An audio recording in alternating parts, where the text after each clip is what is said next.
In today's show, Nate Duncan of the Dunc'd On Basketball podcast joins the show to talk about the direction of the Blazers trading Damian Lillard and the growth of Anfernee Simons and Nazir Little. Welcome to Locked On Blazers. Let's get into it.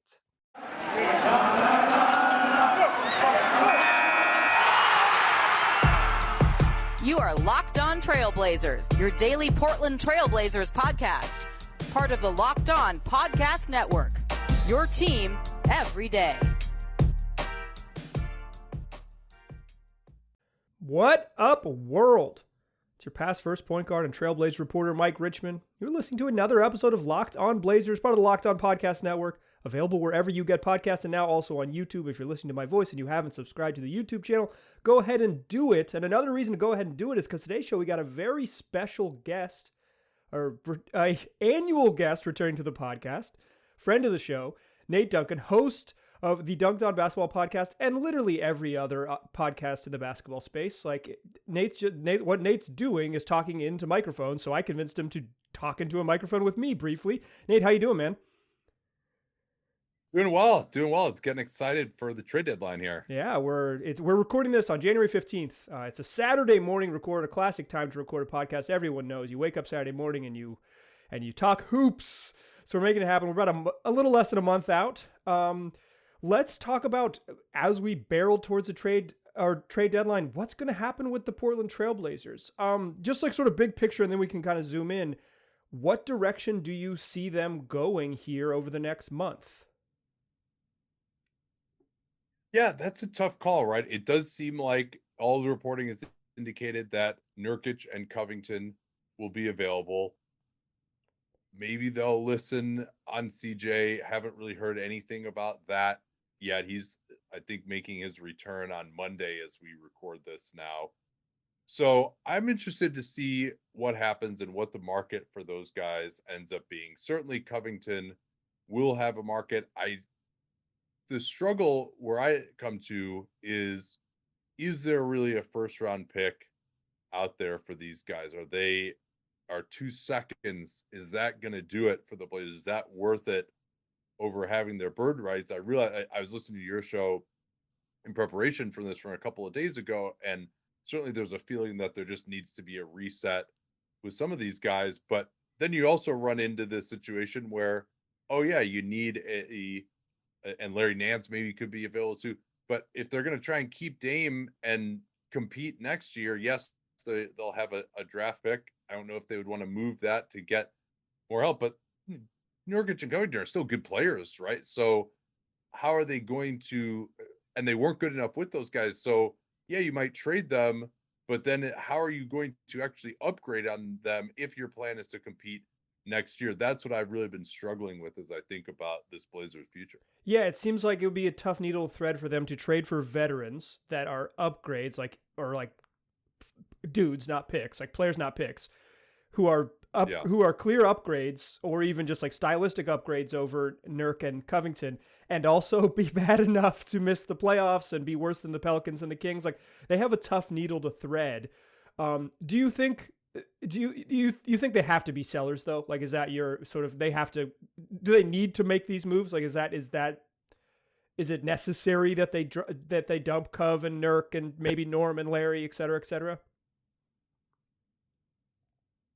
The whole plan is just very difficult for me when they are keeping Damian Lillard. To me, that should probably be the first domino. But if they're going to keep him, then, and they still got CJ McCollum, they got Dame making 42 next year and CJ making 33 and Norm Powell making 17.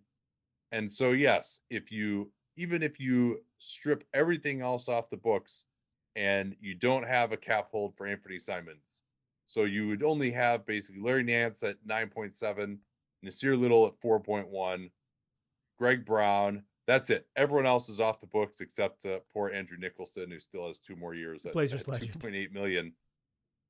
So even then, you're basically at the cap. Right. There's no way to create meaningful cap space for this team as long as you have Dame and CJ on the books.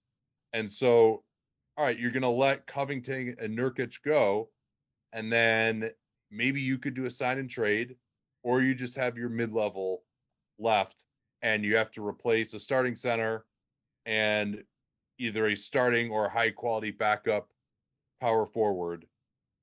And oh, by the way, you also have to re-sign Anfernee Simons. And if you do that, you're still running into maybe getting close to the tax anyway. Because that's the thing on Covington and Nurkic.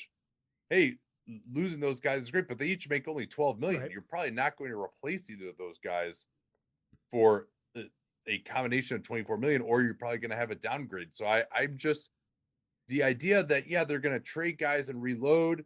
Maybe they could bring guys in with the picks that they get for Covington and Nurkic, but I don't know if those picks are going to be that good. And so this reload plan, yeah, you might have a better draft pick. I don't think they're going to want to trade the number 7 overall pick if they get that. So I'm just having real trouble finding what the plan is to reload around Damian Lillard for next year, where they're going to be better than they were this year. Yeah, it seems like just like where they are financially and with the guys they have on the team is like to get to a level above where they are. I mean, they could probably maybe reload and end up somewhere where they've been. It's like right on that play-in line. But right. You could say if Dame had been healthy this year and played the same way he played last year, with a slight reduction just because offense just in general is down this year. We're going through a long period when he was playing of being a top 5 offense still. Yes, the defense was terrible. I don't know what you do about that. Maybe they've tried a lot of different things to fix the defense. It hasn't worked. But yeah, you could maybe talk yourself into the idea that they could have gotten into maybe being a top 6 team in the West if everything had gone right. But of course, not everything goes right every year. And it's also, even if with Dame, you want to say, yeah, it was this surgery, it's why he had a poor year, he's still going to be his age 32 season next year. So it's hard to expect that he's going to play as well as he played 2 years ago, even if he's healthy. And then as you get older, you run into more durability issues as well. So I'm just holding on to Dame. I guess if he wants to be there, and maybe that means something to have him retire as a Blazer, but I don't see how with him making the money that he's making that you are going to be able to build much above where they've been so far. Because you and I, how did we feel about, I kind of like the Covington move. I like the Nance move.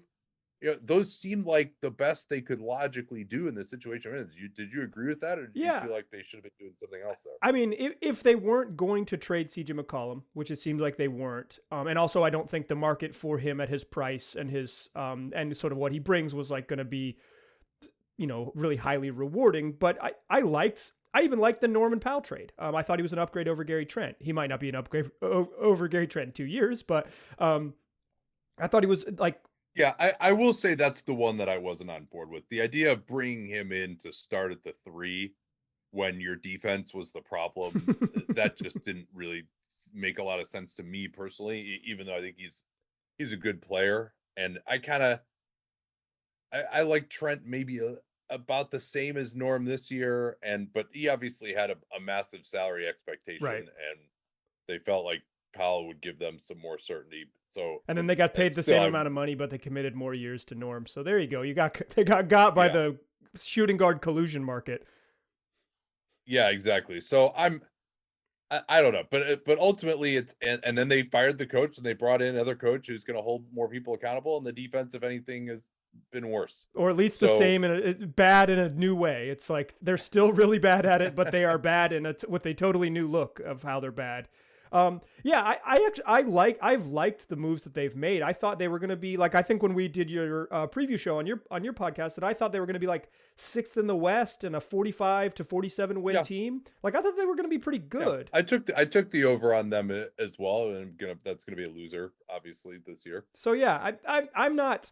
I think they have a path back to the middle. I just don't think the idea that they can massively. It's going to be tough for them to massively improve. Just because based on what they have to trade, no first round pick, et cetera, or like they have to lose to keep the first round pick. So they need to not be super good right now. You mentioned the sort of the elephant in the room. Let's talk about that. But first, Let's talk about Built Bar, the best tasting protein bar on the market. That's it. That's what they're doing. They're making delicious protein bars. I've been eating Built Bars for a long time, almost 3 whole years. Pretty regularly part of my my snack and eating diet. If it's me, I'm reaching my pantry and I'm grabbing cookies and cream and peanut butter brownie. But Built Bar's got new flavors and limited time flavors popping up all the time. So you're gonna find something that meets your palate, meets your preferences, and whatever you grab, you're gonna find it that they pack a punch. 17 to 18 grams of protein, 130 to 180 calories, no more than 5 grams of net carbs. Good and good for you. Tasty and healthy. Go get yourself some. Go to built.com. Use the promo code LOCKED15. Get 15% off your next order. That's promo code LOCKED15 for 15% off at built.com. All right. Still chatting here with Nate Duncan. You mentioned it before in this first segment, Nate. Should they trade Dame? Oh, of course.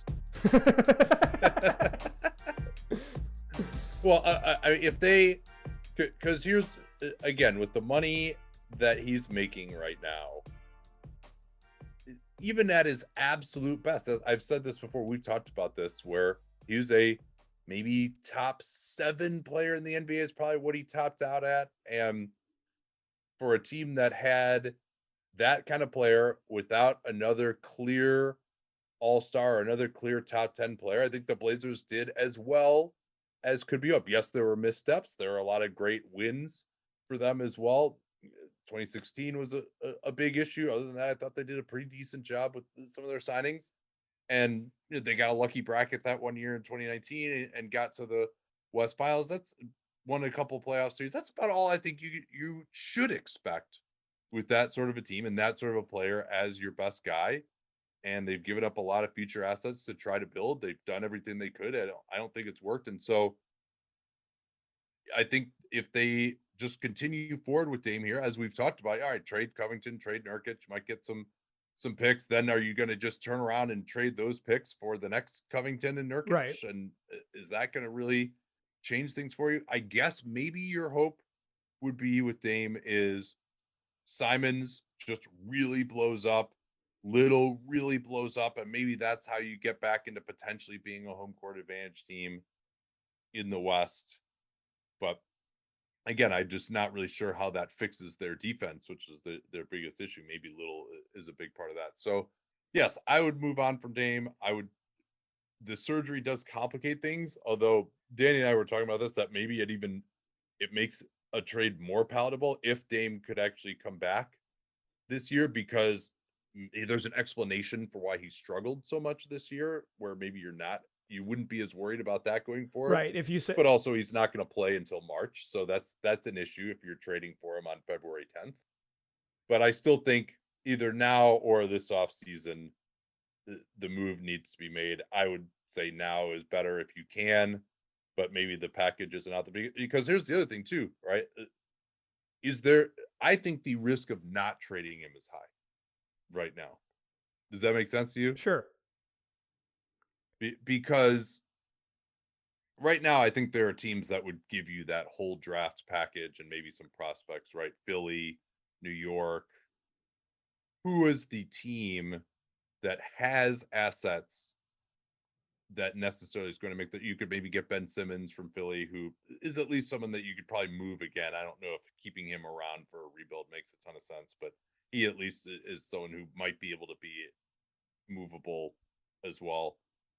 But if Dame doesn't come back, and then Philly makes a different trade, things change a little bit, or Philly gets James Harden, something along those lines, because I don't see the team out there other than New York or Philly that wants to just make that crazy Godfather offer for Dame. And so this to me is kind of an inflection point where, and he's going to be making so much money going forward. He's going to want this extension. I was going to say he might be making more money going forward if he gets, so it could get tougher. Yeah, I think the 4 picks, 3 swaps, 2 starter level players package is unlikely to show up in July. I mean, I also think the Blazers aren't going to trade him, so we're just talking in hypotheticals. But right. But yeah, I see what you're saying is if you don't strike now, the particularly your biggest suitor, Philly, is going to be probably off the board, and then you're kind of waiting around for that sort of next thing to come up. And teams trading for Dame are going to be in a very specific sort of level of team building, right? They want a 32-year-old all-star guard who's going to be really good for 2 seasons, a small window type team. It's just going to shrink naturally the further you go down the line. I buy the logic. Yeah, and I guess the question they need to figure out existentially is just, what is it worth to them, to the community, to the fans, to just have Damian Lillard around, have the exact same season that they've had the last 3 years, if not worse, with Dame for the next 3-4 years, have him retire as a Blazer? Is that worth both being mediocre for those next 3 or 4 years and then starting to rebuild, I think that's and the having problem. 3 or 4 more years? Like, you're talking about probably 6 to 8 years of not really being any kind of a contender as you hold on to him, because you're not going to really get to start rebuilding with the high draft picks until 3-4 years from now, probably, if you just hold on to him forever and you're still trying to win, and maybe you're even giving up future assets again to try and get better around him. So you're really, and as opposed to you move him, you're bad this year, maybe you're bad for 2 more years. You've also got all these future picks available to turbocharge the rebuild. And then ideally, now we've seen rebuilds last for 15 years, but ideally we haven't seen though is rebuilds that start with a lot of surplus picks failing in that way, right? It's the Sacramento Kings, who I think have gotten maybe 1 future surplus draft pick in this entire 15 years that they've been in the wilderness. Whereas if you're starting off with a lot of capital, then you just have a much better chance of hitting your rebuild. And so you can look like the Hawks or Philly or Boston, or Houston is looking pretty decent right now, or obviously OKC has nothing's ever going to happen like that again in terms of picks. But that's kind of that's the inflection point. I know this isn't exactly probably where you wanted to go with this conversation. Hey, listen, this is like this is the sort of thing that's been simmering under the surface of Locked On Blazers for months. So I'm glad we're here talking about it. It's like what a rebuild might look like. And I'm with you. I think and so I know Blazers fans are listening to this, and so I'm just interested. Like, this is an existential question of what it is to own a team, what it is to be a fan, to have a player like this who could retire Dirk. Like, I think that the Mavs are kind of an interesting analog, except their first they got lucky and missed the playoffs with Dirk, and then were able to trade for Luka, which I don't know how replicable that is, to still have. And Dirk was so bad at that point at the end that they could still just rebuild anyway, which I don't know would be the case for Dame. Yeah, so, and Dirk didn't sign a $100 million extension at his age. It was a little bit different financially. So no, that's true. Yeah, you make a great point. He was providing flexibility for the organization. They still actually couldn't build around him, and they spent from 2016 to 2018, 2019 of just kind of very much around the fringes of the playoff race, and they also had flexibility, and they still couldn't get it done during that time. Yeah, I do think there is something to be said for the Blazers maybe leaning into just, hey, this is our guy, and we're just going to ride it out with him. And I think, like you said, there's something to what it means to a question of sort of loyalty and maybe even a branding part of being like, Damian Lillard is the Portland Trailblazers, and we're going to go forward with him. But I think your point is about when the rebuild starts is really the dicey one. I think you can be a mediocre to decent team with Dame on the roster for the next couple seasons. He's really good, and I believe he can be healthy and good again. But at some point, you have to hit the reset button, and when you do it, you might be starting that journey into the wilderness with on worse footing than you are now. I think in general, I'm maybe not pro trading Dame, but I think there's a really reasonable argument to make that if you're trying to get good, he's the piece that helps you get good down the line as opposed to all their other moves. Do you think there's a market for CJ McCollum? Because I mean, that's what they're going to try to do first. Like, what's your perception of that? Yeah, we haven't really heard it talked about yet. I'm not sure exactly what his perception is. it would be nice if he could come back and play well here for a couple of weeks. Right. And kind of convince teams that he can help this year. Yeah, CJ, 2 years left after this one at 33.3 and 35.8. And yeah, has never been an all-star. And his defense is not, he tries, but his defense at the 2 guard position makes things difficult if you also just have a conventional point guard next to him, as we've seen ad nauseum with these Blazers. So as I go through it, I'm trying to think of what team he's going to be a massive upgrade for. We thought maybe Philly would be one, but now you say, hey, is he really that much of an upgrade on Tyrese Maxey at this point in time? Or a team like Atlanta? CJ can create more in isolation than your average shooting guard, but he's also probably worse defensively. And so what team really needs that skill set? Could the Cleveland Cavaliers maybe be interested in him? Right. That would be, they're not going to necessarily be in the free agent market. Their books are relatively clean going forward. Although would Kevin Love be part of that trade? Potentially. Love's actually been helping them he's pretty this year, good. but he probably would have to be Small forward Kevin Love. Or it would be, I'm sorry? Small forward Kevin Love, a guy who plays a little bit of 3 now. Yeah. Or it would be probably Markkanen and Rubio would be the other way you would do that. And then is Cleveland, would 1 first-round pick from Cleveland, Markkanen and Rubio, like Cleveland's first-round pick this year? That's maybe that's something that could happen. Right. Denver doesn't really seem like a fit at all. I'm thinking of just teams that desperately need some competence in the backcourt. Would Dallas be interested with something around Tim Hardaway Jr. and Dwight Powell and a first-round pick? Yeah, they need another ball handler, but they kind of need rim pressure. I don't know if they need they don't need what CJ brings necessarily. They could use a little more individual offense for sure. But, yeah, and they've got Jalen Brunson and CJ are again not. Is there that much of a difference between those 2 guys at this point? And Brunson, even on his next contract, won't make as much as CJ. Yeah, Indiana, they've kind of got some similar guys. They've got some decent players that could be traded back. I mean, that might be a thought. So there are some teams that maybe come to mind where you're kind of taking back worse salary, though. right. Yeah, I don't think. I'm just very interested to see what his value is around the league. I don't have a great feeling for that because, of course, it's not like Neil was ever willing to even consider trading him, it seemed like. And so we haven't heard that discussed much. Yeah, I think Jake Fisher of Bleacher Report, who's a recent guest on your podcast, check out NateDuncan.com or NateDuncanBasketball.com. But he said that there would, if like at a lower asking price, there's some belief that that CJ could be moved. Like there are some teams interested, but as long as the Blazers aren't asking for like multiple firsts or a star in return, that like if you take back TJ Warren and Jeremy Lamb, you could make it happen. Yeah, I think you could get 1 okay first-round pick for CJ while also taking back some salary that of varying desirability. Yeah. I want to ask you about the young guys because sort of the Blazers season is now about people under 24 and they've got 2, I guess, enticing ones.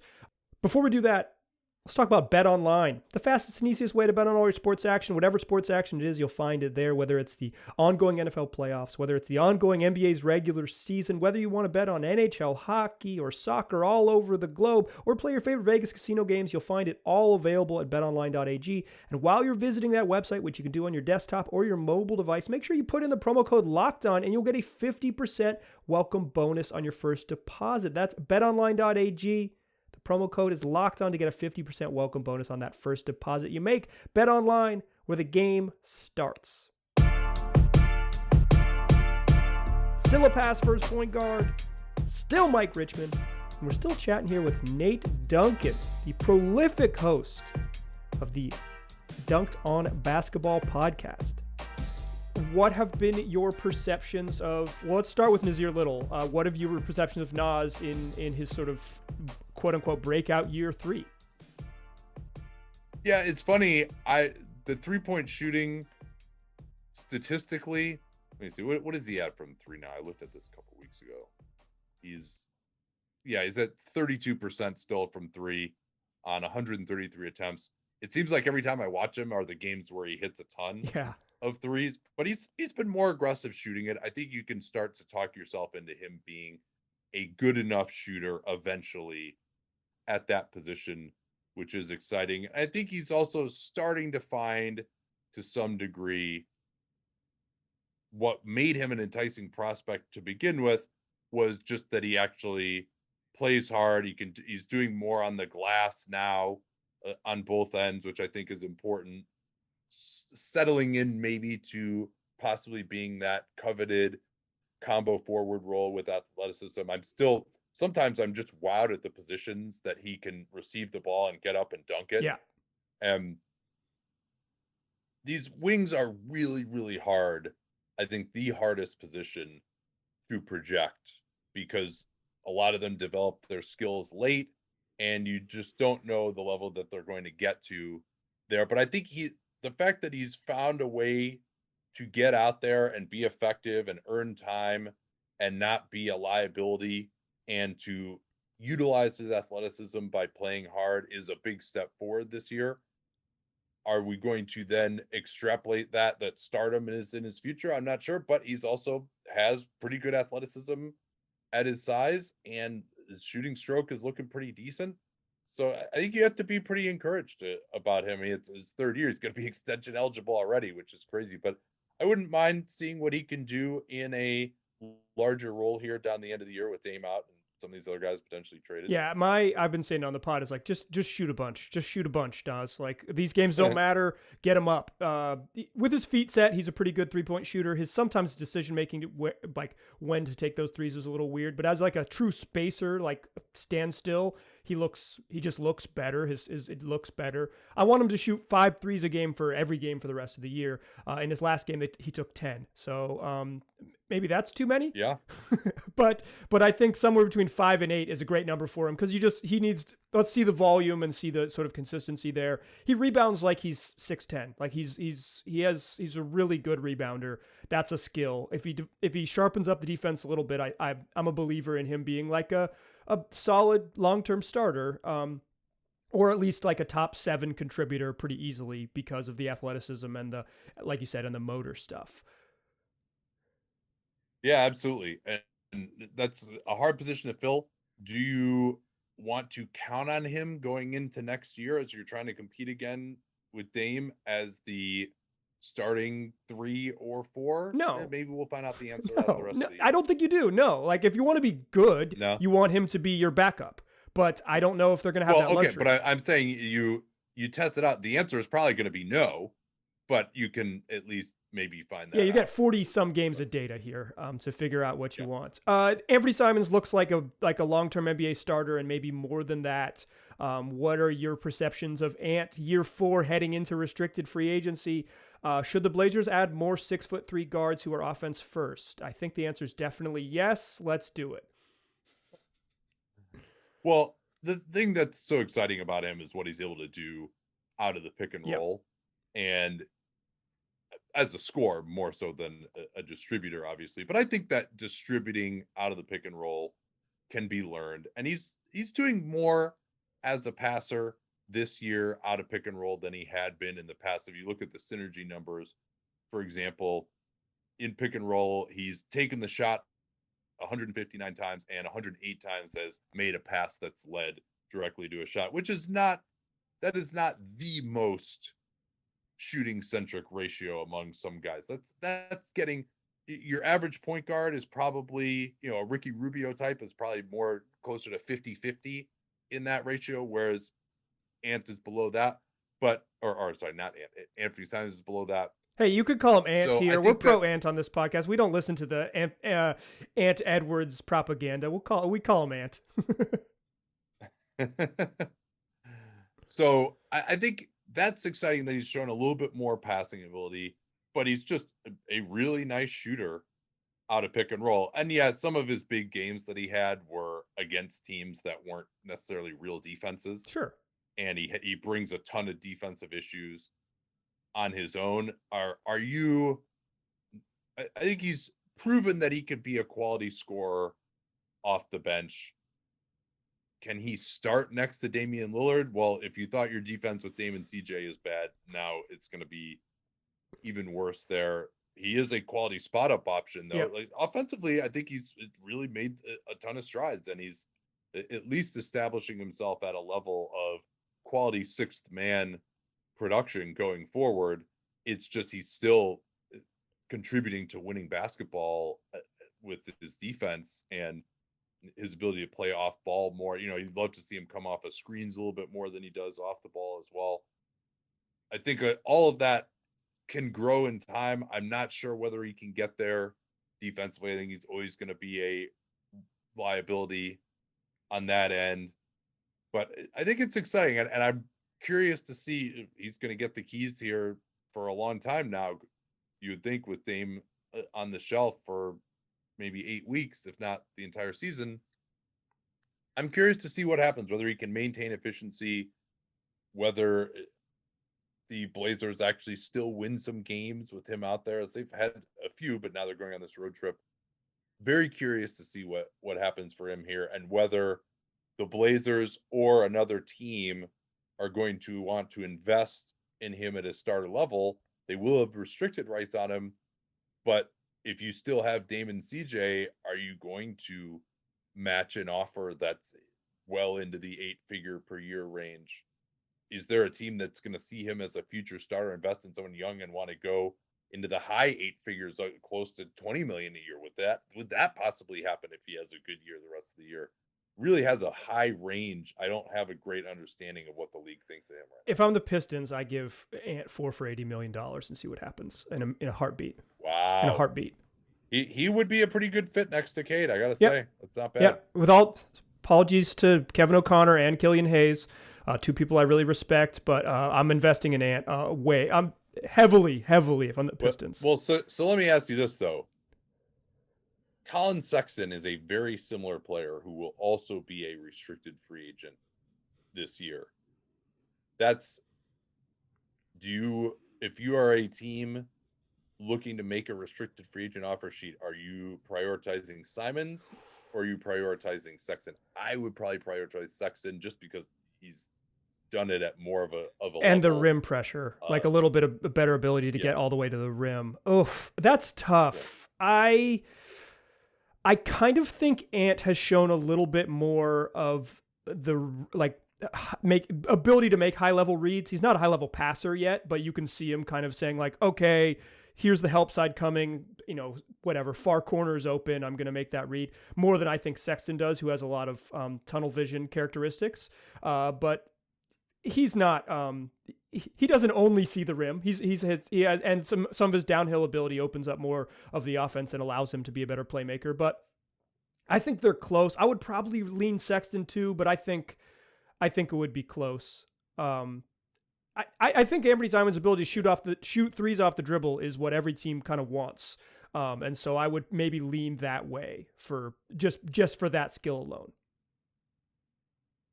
Yeah, that's going to be maybe the Cavs value. Which team values each guy more is interesting too. But again, that's the salary structure for the Blazers, and then you throw in the potential luxury tax as well. I know we're running out of time here, but we haven't even discussed the fact that they're in the tax right now. Well, they're going to get out. Like to get out. I'm not worried. They're going to make a trade to save their money. That's like goal number 1 for the rest of the season. Yeah, they are $3 million into the tax right now.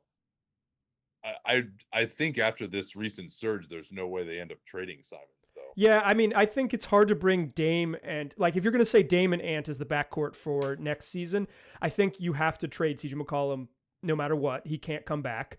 And you probably need to consider trading Norman Powell. It seems... You just need big. If you're going to commit to Dame and Ant, you just need bigger. You just need wings. You need more forwards. Everyone's obviously chasing forwards or whatever, and I don't think it's that simple. Yeah. But it's I don't know if you could bring any combination of 3 of those gentlemen back. And if you're going to commit to Ant because he's 22 and looks good, I think it's the veterans who have to go. So they have quite a journey here between here and October. Who knows? Yep. And it's just, again, it comes back to this idea of holding on to Dame, trading veterans, but then you have to fill those veterans in.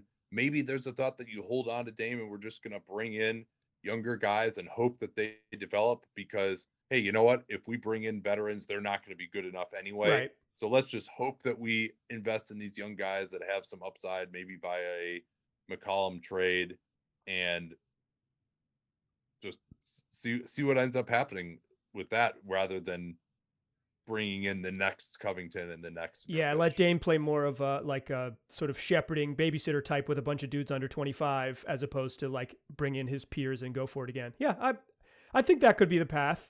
Good luck selling that to him.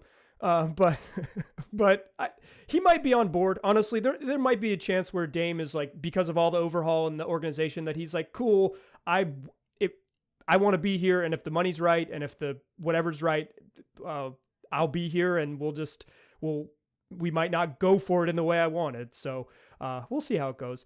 I'll let you get out of here. We ran a little long, but if y'all have listened to Dunc'd On, you know how it goes. It's inevitable. Yeah. If you've ever listened to a 30 and 60 that goes 2 hours, you know how it can be. Nate, where can people find more of your stuff? Yeah, you can go to NateDuncanNBA.com. You'll find pretty much everything there, or just on my Twitter at NateDuncanNBA. We do the NBA cast, which is via NBA League Pass, alternate announcing on Mondays. We do a game. So if you're a League Pass subscriber, you can check that out. There's a little banner over the game that we're doing on Mondays. So that's probably the biggest thing to push right now. And yeah, fascinated to see what these guys do going into the deadline, if anything. Yeah, one of the most interesting teams in the league in terms of where they go. But, maybe not the basketball part, but we'll see. Nate, thanks so much for joining us. We will do it again soon. Dear listeners, tell your friends about this podcast. Tell them they can get it wherever they already get podcasts and also on YouTube. If you're listening this deep into the episode, you now legally owe it to me to subscribe to the YouTube channel. Thank you for abiding. We will be back with more shows later this week. The Blazers continue their road trip. Appreciate you listening. Talk to you soon.